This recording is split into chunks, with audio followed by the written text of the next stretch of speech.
42절 말씀.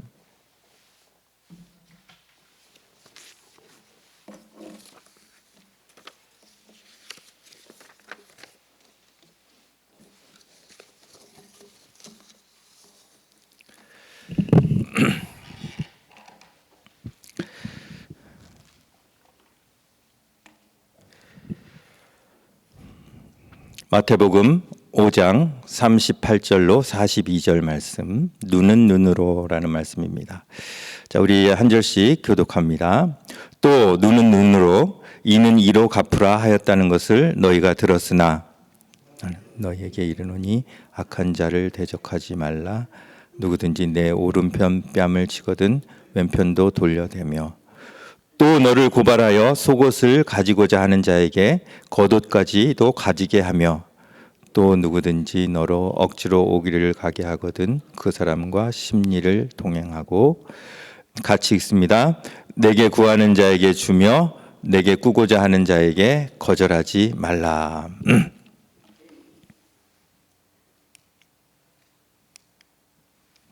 자, 오늘 말씀은 우리 한번 같이 읽어볼까요? 시작. 하나님 나라에서는 나에게 상해를 입힌 사람에게 어떻게 보복해야 하는가에 대한 내용입니다. 자, 더 나은 의의 6개 조항 가운데서 가장 먼저 나왔던 것이 기억하시죠? 살인, 두 번째가 간음, 세 번째가 이혼, 네 번째가 지난주에 했는데 맹세, 그리고 오늘은 5번째 보복에 관한 그런 말씀입니다. 먼저 율법이 보복에 대해서 뭐라고 이야기하는지 38절을 보면 또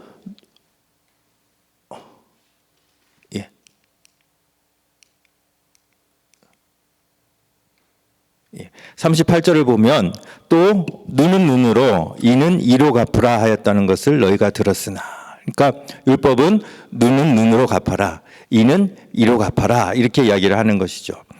자, 출애굽기 21장 23절과 25절을 보면은 그러나 다른 해가 있으면 갚되 생명은 생명으로, 눈은 눈으로, 이는 이로, 손은 손으로, 발은 발로, 된 것은 된 것으로, 상하게 한 것은 상함으로, 때린 것은 때림으로 갚을지니라, 이렇게 이야기를 하고 있어요. 이게 율법이에요. 또 레위기 24장 20절 말씀을 보면 상처에는 상처로, 눈에는 눈으로, 이에는 이로 갚을지라. 남에게 상해를 입힌 그대로 그에게 그렇게 할 것이며. 또 신명기 19장 21절 말씀, 내 눈이 긍휼히 여기지 말라. 생명에는 생명으로, 눈에는 눈으로, 이에는 이로, 손에는 손으로, 발에는 발로이니라. 율법이 보복에 대해서 뭐라고 말씀합니까? 보복을 하라고 합니까? 하지 말라고 합니까?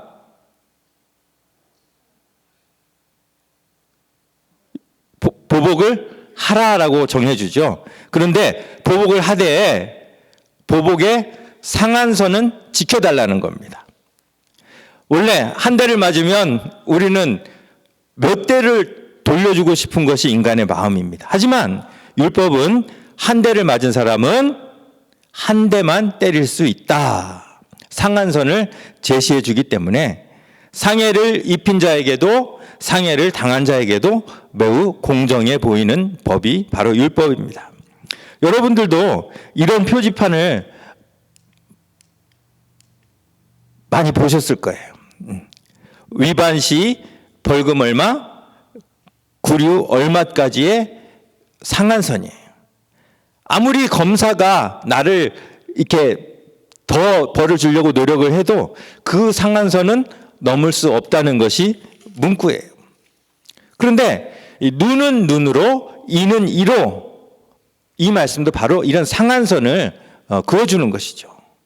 그런데 예수님은 이런 의로는 천국에 들어갈 수 없다라고 말씀하시면서 그보다 더 나은 의를 가르쳐 주시는 것이죠.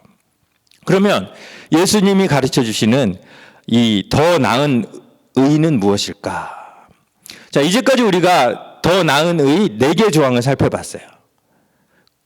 그것처럼 우리도 이 문제를 에덴 동산에서는 이 법이 필요했겠는가?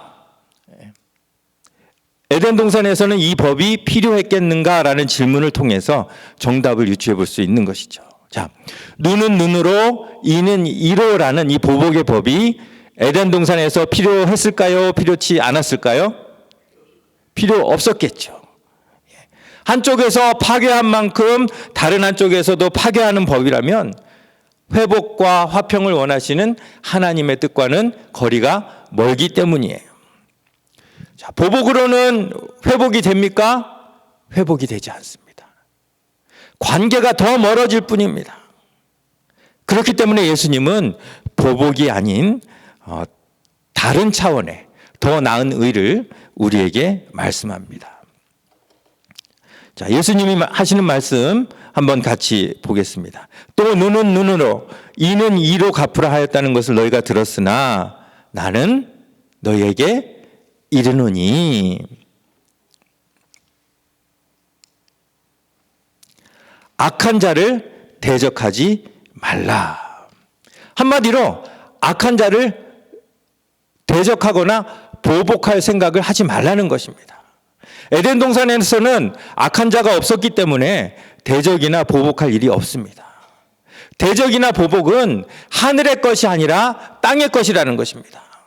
천국에 들어가기를 원하는 자는 보복이든 대적이든 생각지도 말라는 것이죠. 여기에 사용된 이 대적이라는 단어는, 대적하다라는 단어는 법적인 소송을 걸다라는 그런 의미를 지닙니다. 그래서 이 눈은 눈으로라는 이 율법을 통해서 피해자는 소송을 걸 수 있었던 것이죠. 하지만 예수님은 말씀하십니다. 하나님 나라의 백성은 법적인 보상이나 보복을 생각하면 안 된다. 오히려 잊어버리고 용서해라. 하나님 나라는 관계 회복이 우선이다. 일시적인 마음의 만족을 위해서 보복하는 것은 하나님 나라의 법과는 거리가 멀다라고 이야기하시는 것입니다. 자, 이 말씀을 아주 잘 지킨 구약의 인물이 있죠. 바로 이삭이라는 사람이에요. 이삭은 우물을 3번이나 빼앗겼습니다. 그렇지만 도무지 대적하지 않았죠. 대적해서 다시 되찾았다라면 기분은 좋았겠지만 관계는 깨어지고 계속해서 싸움의 소지를 안고 있었을 것입니다. 하지만 빼앗긴 걸 포기하고 나니 관계에 영향도 미치지 않고 서로 평화를 누리게 된 것입니다.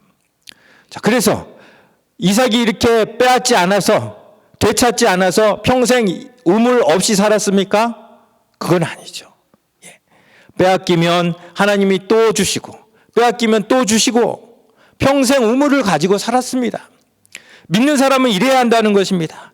빼앗겨도 상해를 당해도 어차피 하나님이 또 주실 것이기 때문에 대적이나 보복하지 말고 그냥 주고 그냥 포기하라는 말씀입니다. 로마서 12장 17절부터 18절 말씀, 아주 유명한 말씀인데요. 우리 같이 읽겠습니다. 시작. 아무에게도 악을 악으로 갚지 말고 모든 사람 앞에서 선한 일을 도모하라.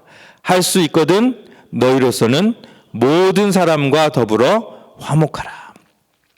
모든 사람 계속 나옵니다. 이 모든 사람에는 악한 사람도 포함되고 나에게 상해를 입힌 사람도, 내 것을 빼앗은 사람도 포함됩니다.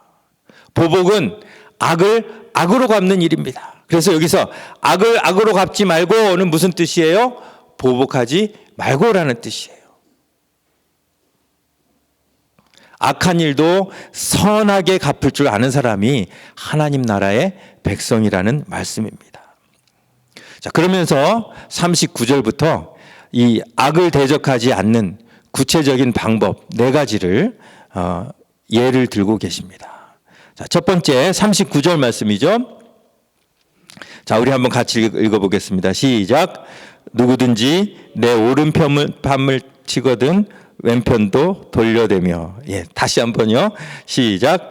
누구든지 내 오른편 뺨을 치거든 왼편도 돌려대며.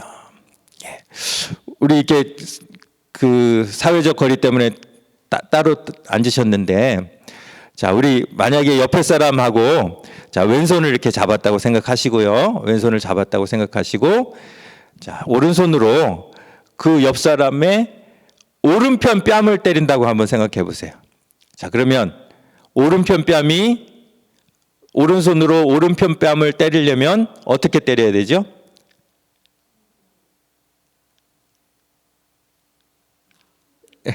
예, 이렇게 때리든지 아니면 손등으로 때리죠. 그렇죠? 손등으로 때려야지 상대의 오른편 뺨을 때릴 수가 있는 거예요. 이 오른편 뺨을 손등으로 맞는 것은 유대인들에게 가장 모욕적인 행위 중에 하나였다고 합니다. 살인까지 부를 만한 모독이기 때문에 당연히 되돌려주는 것이 맞습니다. 그래서 율법에서는 이 상황을 어떻게 해결하라고 해요?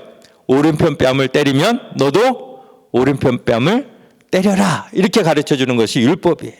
그런데 예수님은 법적 소송이나 오른편 뺨으로 되갚지 않을 뿐더러 한 걸음 더 나아가 왼편까지도 돌려대라 말씀하시는 것이죠. 이것이 관계를 더 악화시키지 않고 회복하는 유일한 길이라는 것이에요. 자, 그러면 자, 때려봐. 오른편 때렸어. 자, 왼편도 때려봐. 이렇게 마치 무슨 악이 받쳐서 보복하는 식으로 되는 것이 아니라, 당신이 정말 나에게 오른편 뺨을 때릴 만큼 화가 나면 왼편도 때리십시오. 정말 그 사람의 마음의 입장에서 왼편 뺨을 돌려대는 것, 그것인 것이죠. 우리의 성품으로는 불가능하지만 하나님의 성품으로는 가능하다는 것이에요. 이 땅에서는 불가능하지만 에덴에서는 가능하다는 것이에요.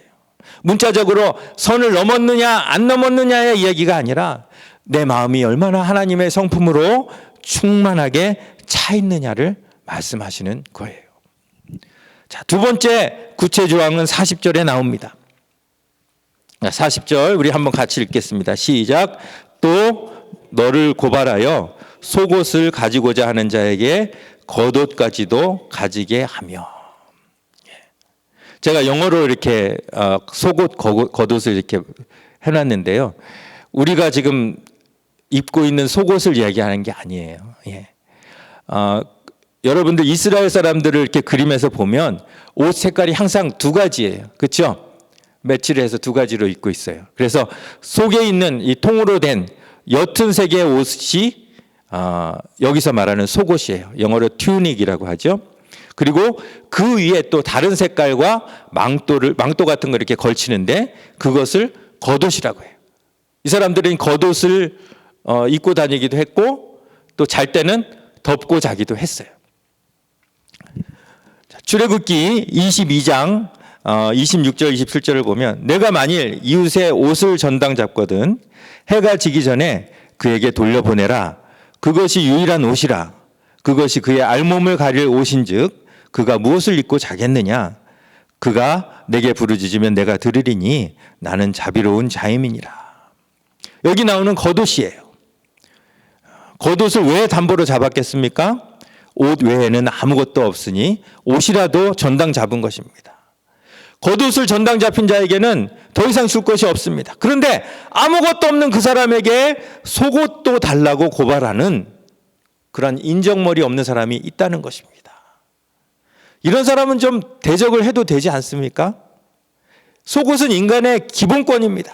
속옷까지 빼앗기면 뭘 해서 우리가 빚을 갚습니까? 빚을 갚으려면 일을 해야 되는데, 그렇죠? 속옷마저도 없으면 알몸으로 어떻게 일을 하겠습니까? 그런데 예수님은 뭐라고 말씀하십니까? 내가 가진 것이 아무것도 없을지라도 그 인정머리 없는 그 인간에게라도 속옷뿐 아니라 겉옷까지 주라고 말씀합니다. 야, 너 정말 인정사정 없다. 어떻게 속옷까지 달라고 하냐? 겉옷도 가져가. 이게 아니라 정말 그 사람의 필요를 채워주라는 것이에요. 결국 하나님 나라를 원하는 사람은, 천국에 들어가길 원하는 사람은 인간의 최후의 기본권까지 포기하라는 말씀입니다. 예수님도 우리를 위하여 그 최후 기본권을 포기하셨습니다. 예수님이 십자가 달리실 때 그림에는 주요 부위를 가린 것처럼 나와 있지만 실제로는 다 벗은 몸으로 달리셨어요. 자기를 따르던 사람들 앞에서, 자기를 이렇게 존경하던 사람들 앞에서 알몸이 되는 것이 쉽겠습니까? 어떤 연유에서든지 이 김은찬 목사에게 길교회 성도들 앞에서 다 옷을 벗으라고 하면 저는 자신 없습니다. 예수님을 따르던 마르다, 마리아, 어머니 마리아, 수많은 여성들, 제자들, 그 많은 군중들 앞에서 인간 최후의 기본권을 기꺼이 포기하신 예수님.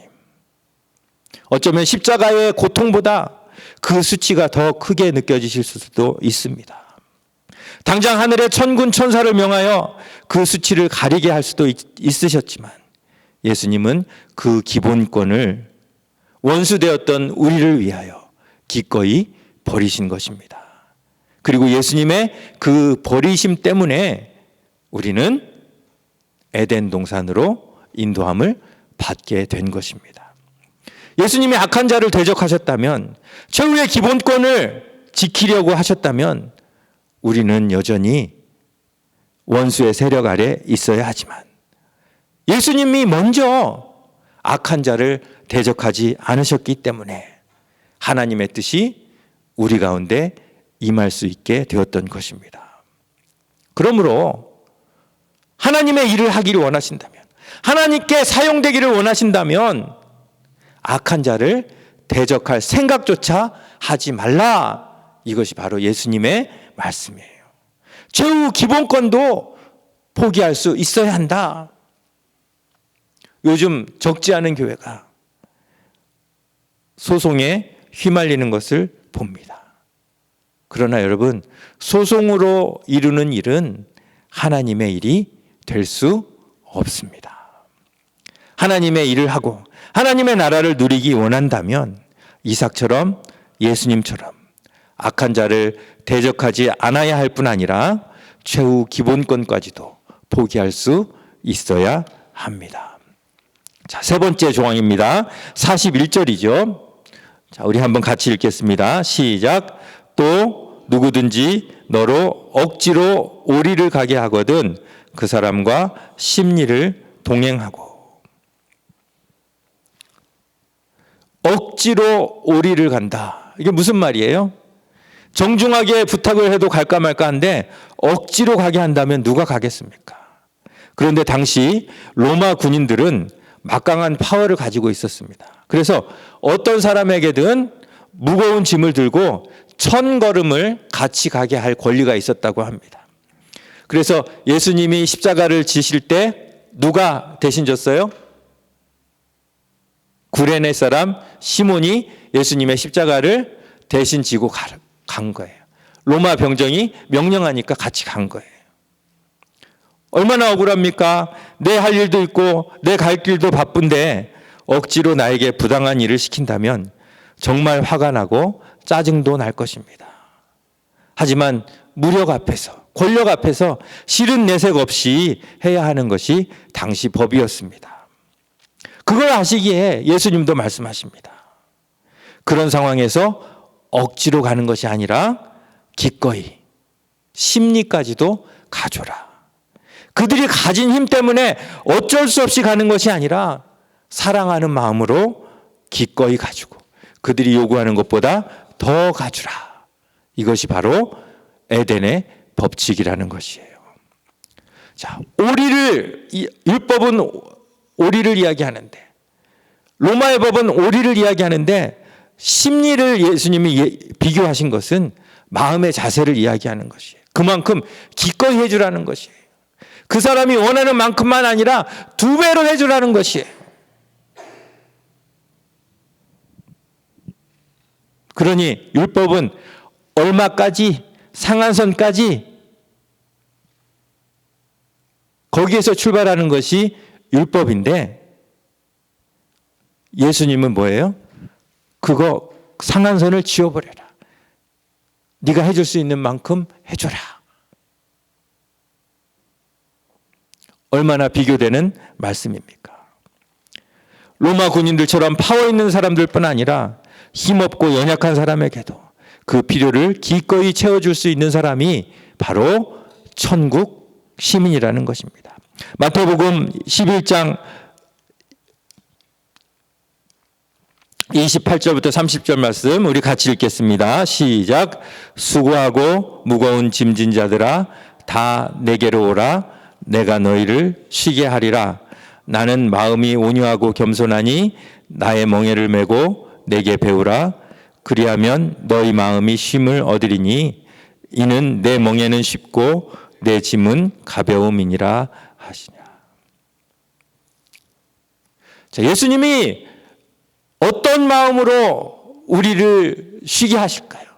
예수님이 어떤 마음으로 우리의 멍에를 우리에게 멍에 매는 것을 가르쳐 주실까요? 억지로 그냥 마지못해서 하시는 것이 아니라 정말 기쁜 마음으로 2배라도 할 수 있는 마음으로 우리를 쉬게 해주시는 것 아니겠습니까? 예수님이 우리에게 이런 존재라면 우리도 다른 사람에게 이런 존재가 되라는 말씀입니다. 내게 배우라 라고 말씀하지 않습니까? 악한 자를 대적하지 않을 뿐 아니라 묻지도 따지지도 말고 무조건 그 사람의 필요를 채워주는 사람이 되라는 것입니다. 자, 네 번째 조항은 42절입니다. 우리 42절 같이 읽겠습니다. 시작. 내게 구하는 자에게 주며 내게 꾸고자 하는 자에게 거절하지 말라. 내게 구하는 자, 내게 꾸고자 하는 자. 우리가 피하고 싶은 사람이죠. 가능하면 좀 안 만나고 싶은 사람이죠. 그런데 예수님은 그 사람에게 네가 먼저 다가가서 그 사람의 원하는 것을 해주라. 달라 입장이 아니라 주라 입장에서 말씀하시는 거예요. 수고하고 무거운 짐진 자들을 쉬게 해주시는 예수님, 구하는 자에게 주시는 하나님, 그 모습을 지금 우리에게 요구하시는 것입니다. 율법은 어떻게 하면 내가 보상을 받을까?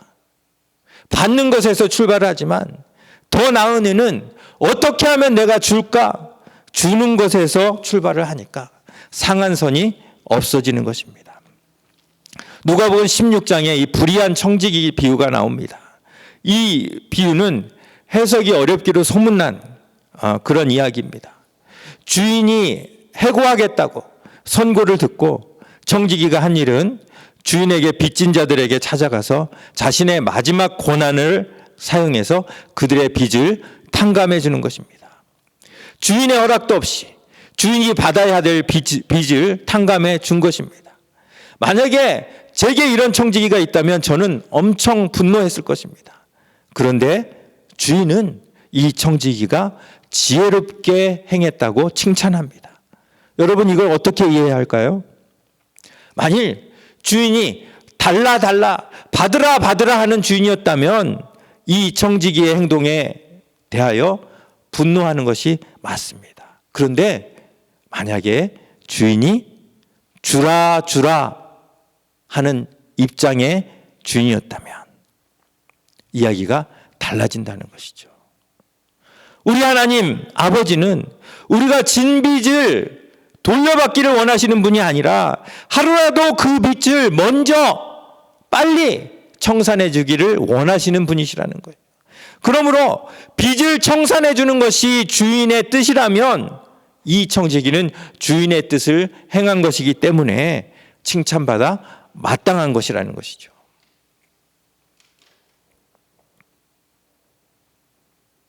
서기관들은 내가 얼마만큼 가야 하느냐, 어디까지 가야 하느냐에 관심이 있었습니다. 율법도 상한선을 제시하며 어디까지 가야 하는지를 가르칩니다. 하지만 예수님은 그 상한선이 없어져야 천국에 들어갈 수 있다라고 말씀하고 계십니다. 요구하는 것보다 더 많이 기꺼이 가라라고 말씀하십니다. 왜냐하면 그것이 우리를 향한 하나님의 사랑이기 때문입니다. 베드로는 7번까지 용서하리이까? 상한 선을 예수님께 물었습니다. 그런데 예수님은 70번씩 7번이라도 라고 대답하십니다. 문자적인 의미가 아니에요. 그런데 서기관들은 490번을 세고 있는 사람들이에요. 490까지 딱 세고 이제 그 다음에 용서할 때가 되면 이제 상한선을 넘었으니까 내가 너한테 보복을 해도 돼. 이게 서기관들이에요. 그 사람들에게 예수님은 선포하십니다.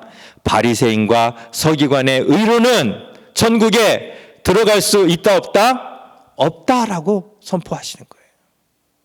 어디까지를 세는 상한선을 세는 그런 의로는 천국에 들어갈 수 없다는 것이에요.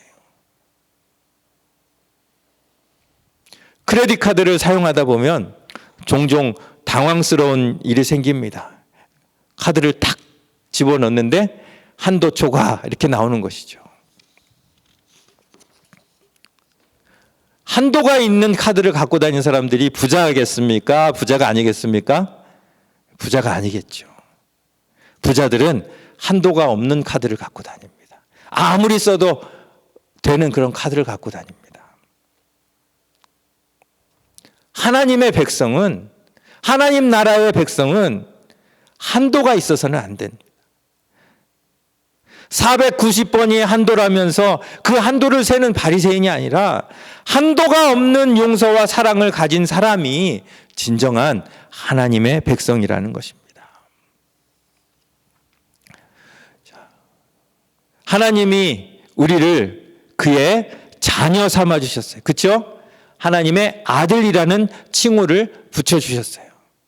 그런데 이 하나님의 아들이 된 것을 단순히 그냥 구원받을 자격이 있다라고 생각하는 경향이 있어요. 만약에 구원받는 자격을 주는 것이라면 굳이 아들이란 칭호를 쓸 필요가 없다는 것이죠. 우리에게 아들이라는 호칭을 준 거는 우리에게 기대하시는 뭔가 다른 것이 있다는 것이에요. 뭘까요? 하나님의 성품, 아버지의 성품을 그대로 이어받은 사람이 되라는 것이 바로 우리에게 하나님의 아들, 하나님의 딸이라는 호칭을 주신 하나님의 뜻이라는 것이에요. 하나님의 형상을 회복할 적격자로 우리를 불러주셨다는 것이에요. 그래서 달라가 아니라 주라의 자세로 살아가는 것입니다. 한도를 가지고 사는 것이 아니라 한도 없는 카드를 들고 다니면서 막 탕감해 주라라는 것이에요. 지난주 저희 막내가 가을방학이라고 집에 왔습니다. 월요일 점심쯤 되어 부엌에서 필리비가 달그락거리는 소리가 들렸습니다. 점심을 먹으려고 하는 것 같아서 저도 배가 고팠기 때문에 얼른 부엌으로 내려갔습니다. 기숙사에서 한국 음식을 전혀 못 먹는 아이에게 구워주라며 아내가 삼겹살을 내놓고 나갔기 때문에 아이가 먹다 남기면 저도 몇 점 먹을 생각으로 고기를 구웠습니다. 그런데 고기를 굽기 전에 아이가 밥을 찾습니다. 그래서 밥을 줬더니 된장찌개에 비벼서 싹 없앴습니다. 그리고 이제 고기를 먹기 시작합니다. 고기 먹을 때는 밥을 별로 안 먹을 거라 생각했는데 밥을 찾습니다. 그래서 제가 먹으려고 남겨놓은 밥 한 공기를 데워서 반만 주었습니다.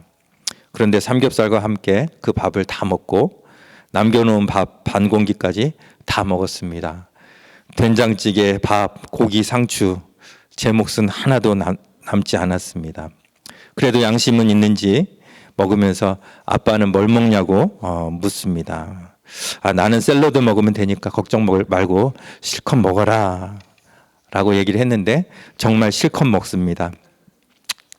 만일 다른 사람이 그렇게 했다라면 제 마음이 엄청 불편했을 것입니다. 그런데 아들이 그렇게 먹는 걸 보니 보는 것만으로도 배가 부릅니다.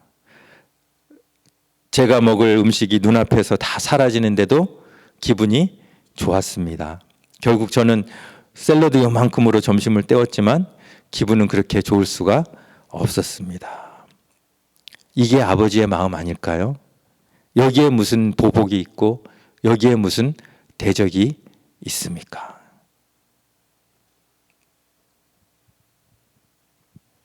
악한 자에게도 보복이 아닌 이런 아버지의 마음으로 대하라는 것입니다.